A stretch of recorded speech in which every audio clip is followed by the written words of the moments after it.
माखन चोरी लीला में कथा का प्रवेश हो रहा है। एक बार प्रेम से बोलो माखन चोर भगवान की। कृष्ण ऐसे चोर हैं जिसे चोरी का निमंत्रण दिया जाता है। श्याम मेरे घर भी आओ ना, मेरा भी माखन चुराओ ना। और जिसके यहां कन्हैया नहीं जाते वो रूठ जाता है, उदास हो जाता है। अब विचार करना, भगवान श्याम सुंदर मेरे मधुसूदन माधव जैसा चोर हो, कौन नहीं चाहेगा कि हमारे यहां ये चोरी करने आए। ब्रज की सखियां ठाकुर जी से तंग नहीं है, ठाकुर जी के प्रेम का दान पा रही हैं, और दान भी इतने अच्छे ढंग से। एक सखी आई जरा ब्रज में पढ़ी लिखी,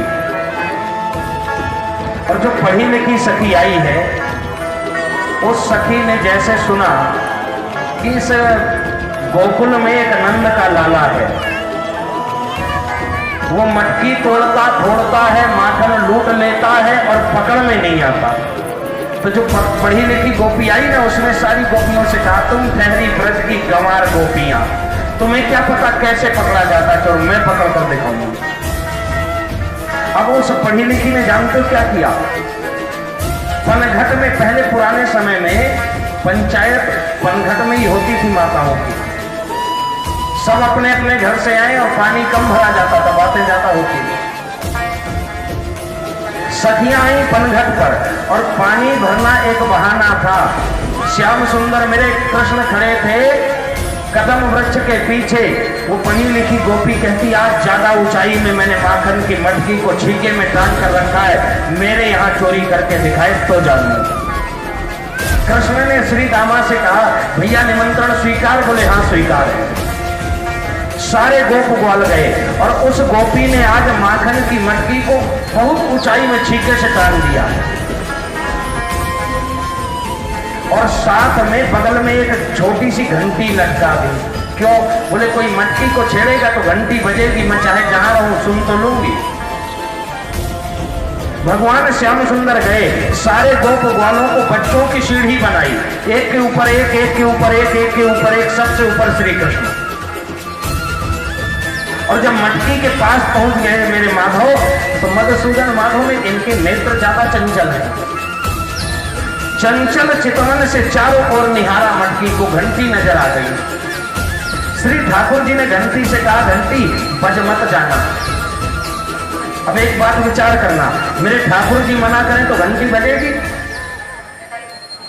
भगवान ने मटकी तोड़ी, माखन नीचे जमीन पर गिराया, गोप ग्वालों को खिलाया, बंदरों को लुटाया, घंटी नहीं बजी। लेकिन जब ठाकुर जी खाने लगे घंटी जोर से बज गई, घंटी जोर से बज गई। और जैसे बजी घंटी, गोपी दौड़ कर आई, रुक जा अभी आती हूं। सारे गोप ग्वाल तो नीचे थे, वो तो निकल लिए, पकड़े गए श्री कृष्ण। गोपी ने जोर से हाथ पकड़ा, आज पकड़ने आए हो। यशोदा वो लहना नहीं मानती, अब तो मानेगी। ठाकुर जी कहते हैं भाभी तुमसे तो बाद में बात करूंगा, जरा मुझे घंटी से बात करने दो। गोपी ने कहा घंटी से क्या बात करोगे? ठाकुर जी कहते ये मेरा मामला है, दरवाजा बंद कर दोगे, मैं भागूंगा नहीं। ठाकुर जी ने घंटी से कहा घंटी मेरी बात तुझे समझ में नहीं आई थी? घंटी कहती है ना, आपने मटकी फोड़ी में नहीं बजी। भगवान बोले बाद में क्यों बजी? आपने ग्वाल बालों को मक्खन खिलाया मैं नहीं बजी। भगवान बोले जब मैंने खाया तो क्यों बजी? घंटी बोली आपका नियम ऐसा है, जब तक मैं ना बजूं आप भोग स्वीकार नहीं करते, आप भोग स्वीकार नहीं करते, मुझे तो बजना ही पड़ेगा। जैसे घंटी से बातचीत पूरी हुई, गोपी ने फिर बाहें पकड़ ली, अब चल यशोदा के सामने ले चलती। श्री ठाकुर जी बोले ठीक है ले चलो। ब्रज में जरा पर्दा प्रथा ज्यादा है, अब तो नहीं रही लेकिन थी उस समय। गोपी ने लंबा सा घूंघट किया, ठाकुर जी का हाथ पकड़ा, नंद राय के भवन की ओर लेकर चली। कुछ ही दूर गई थी, कृष्ण ने कहा भाभी तुम्हें दया नहीं आ रही?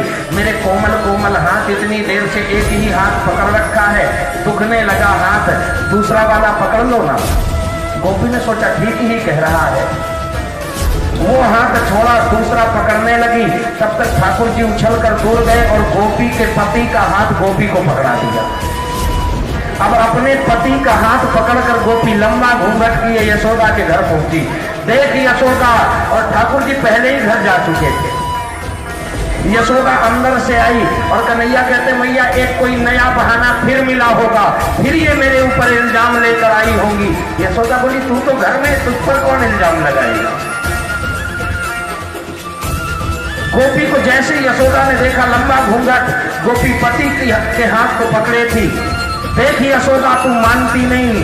यशोदा बोली जरा घूंघट हटा कर देख, तू खुद मान जाएगी। बोलो जय श्री कृष्ण।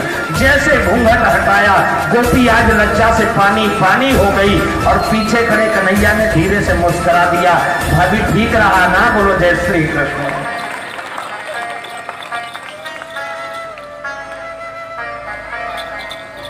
ये तो एक पढ़ी लिखी गोपी थी, एक भोली भाली गोपी आ गई। अब इसकी सास तेज थी। सास तो जानते ही होंगे, यहां सास बोलते हैं या नहीं? बड़ा मीठा नाम है सास।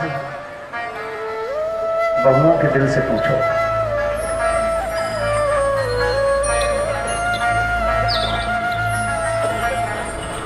एक सास तेज थी, तो उसने बहू आई ब्याह करके। नहीं बहू ने पूछा माँ जी ये नंद का लाला कौन है?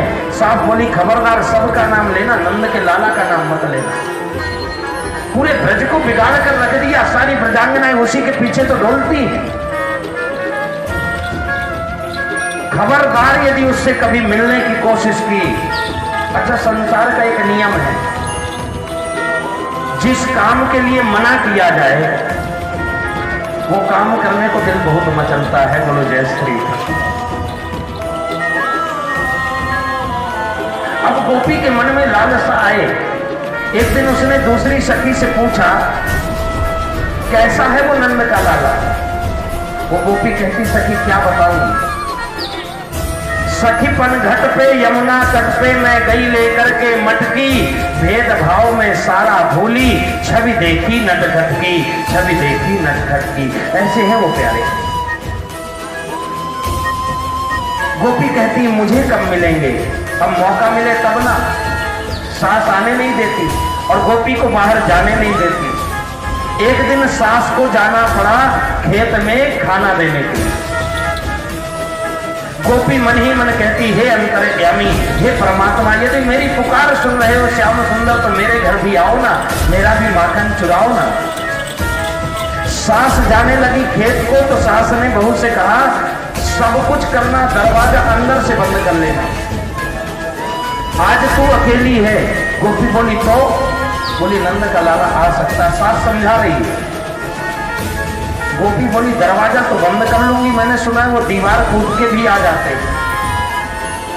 सास ने एक रस्सी का टुकड़ा दिया और बोले दीवार कूद के आ जाए तो इस खंभे से बांध देना। गोपी ने अंदर से दरवाजा बंद किया और मन से मनमोहन को याद किया, आज मौका है ठाकुर आ जाओ ना। कन्हैया आज अकेले गए और सच कहें दीवार कूद कर ही गए। जाकर के ठाकुर जी ने मटकी फोड़ी, माखन खाया, जमी पर गिराया, बंदरों को लुटाया, पूरा काम करके कहते हैं हाथ जोड़ करके भाभी सेवा पूरी हो गई, अब मैं जाऊं। गोपी कहती एक अधूरी रह गई सेवा। कौन सी?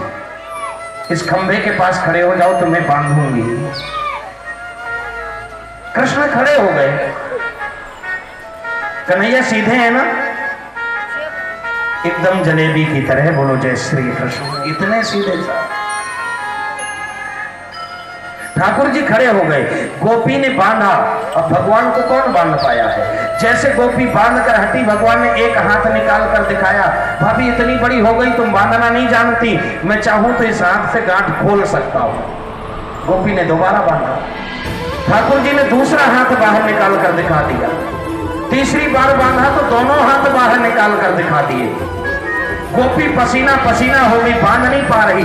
भगवान बोले हाय राम, इतनी बड़ी हो गई तुम बांध तक नहीं पा रही, हाँ तो मैं बताता हूं कैसे बांधा जाता है। गोपी को खड़ा किया। श्री ठाकुर जी ने अपने हाथ से बांधा। सीख गई, बोले हाँ अब खोल दो गांठ, मैं तुम्हें ऐसे ही बांधूंगी। ठाकुर जी बोले मैं तो चला घर, सास से खुलवा लेना। बोले भक्त वत्सल भगवान की। सास आई, दरवाजा पीटा। गोपी बोली अब मैं क्या करूं, मैं तो बंधी हूं। बोली किसने बांधा? बोले जिसको बांधना था वो हमें बांध दिया। किसी तरह दरवाजा खोला, गोपी को खोल दिया, बंधन मुक्त किया। अब गोपी कहती मैं शिकायत लेकर जाऊंगी। सारी गोपियां शिकायत, उलहना तो एक बहाना है, सच ये था कृष्ण का दर्शन करना चाहती है। सारी गोपियां आई। एक बात ध्यान रखना,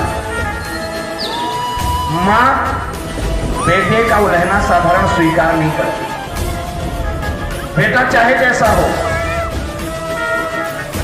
और यशोदा जैसी मैया, कन्हैया जैसा बेटा, तो कौन ही उलहना ले लेगा।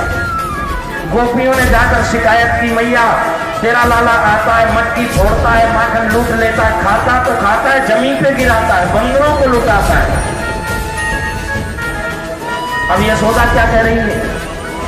गोपियों तुम्हें पता है, कहीं ऐसा तो नहीं कुम्हार ने मटकी कम पकाई हो, मटकी अपने आप चटक गई हो और माखन तुम स्वयं गटक गई हो। घर के लोग डांटे ना तो कन्हैया का नाम लगा दिया। मटकी तोरी चटक गई होएगी, लाले देख मटक गई होएगी, मोरे लाल को दोष लगावे, माखन आप गटक गई होएगी। गोपियां कहती जरा भी भरोसा नहीं है। यशोदा कहती तुम्हें पता है 9 लाख गौए नंद बाबा के 9 मन माखन होए, वो माखन चोरी करेगा। फिर मैया यशोदा कहती सुन गोपी, धन माया की कमी नहीं है, तेरी अकल का टोटा है।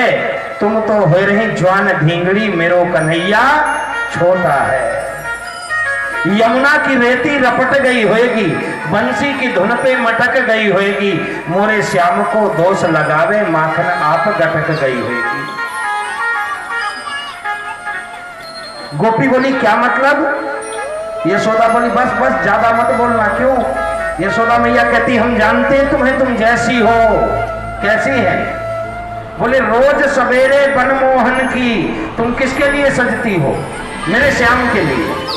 रोज सवेरे बनमोहन की, खुद मधुबन को जाती हो, दे दे गुलचा लाल गाल कर नचती और नचाती हो।